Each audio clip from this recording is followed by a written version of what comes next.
What's up, everybody? Welcome back to the channel. Today is a VR for Steve over at Steve Speaks. He is having a 250th subscriber giveaway. He's asking for your top 5 favorite cards in your collection. If you're not familiar with Steve, he's got a great channel, puts out some very well done videos. In fact, he's closer to 400 subs now, so he's definitely putting out some pretty good content. I encourage you to check him out. The link will be below. So let's get started. I've shown most of these, if not all of them before, but I mean, they are my top 5 favorites. So no particular order here. We're going to start off with the 87 Fleer autographed Mattingly.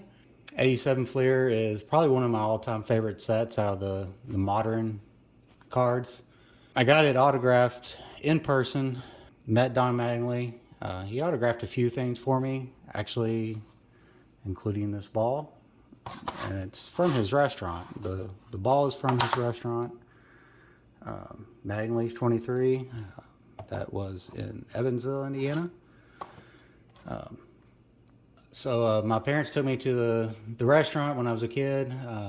It's just one of the thousands of things they did for me, and just one of those memories I'll always cherish. So this is just one of my favorite cards. I have the upper deck, an 89 upper deck as well that's autographed, but I just really like the look of this one. So next up, I've mentioned it before and I'll mention it again. I just love this card.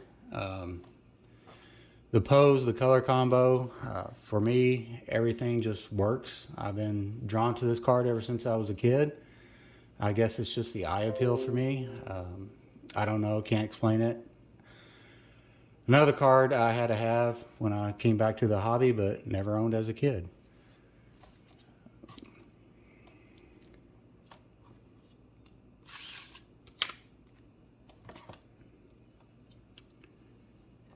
The 1958 All-Star Mickey Mantle. Just recently got this card. Can't afford right now anyway a decent example of a Mickey Mantle base playing days card. Well, this is a playing days card.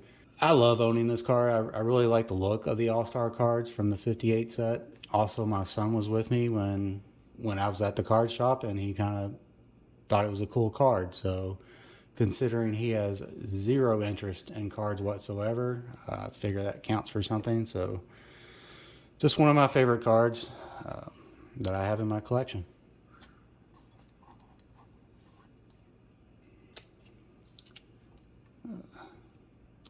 The silver pack out of 2019 Topps. This is the Chrome Orange Refractor, I guess it's called. And it is numbered out of 25. It is 24 out of 25. Would have been really, really sweet if that would have been 23.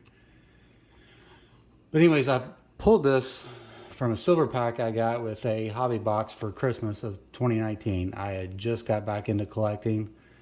I like to believe this is one last present for my mom. I actually pulled this card just a few days after we laid her to rest. She and my father were both a big part of my collecting. More so my mom, just because my dad had to work. Even though it's a newer card, it's one of my favorites, and it just makes me think of her. So I believe we sometimes pull a card for a reason. So, or whether maybe we find it at the card shop for a reason.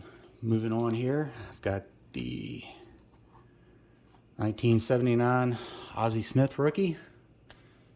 This is one of the first cards I grabbed when I came back to the hobby. I had one, I believe it was in even better condition than this as a kid. I owned it for about an hour before I was talked out of it. At the time I got a killer deal, but I should have still kept the Aussie Rookie. But I picked up the Aussie Rookie at a show from someone who didn't even really mess with cards, and they sold it to me for super cheap price. And then I was actually had a job with a dealer, and he really wanted that card. And I mean, he definitely made it worth my while to trade him the card. But still, the Aussie would have been the keeper. Anyway, that is my top 5. I'd like to thank everyone for watching. Again, please go check out Steve. His link is below the moving picture area down there. So thanks for watching and have a great day.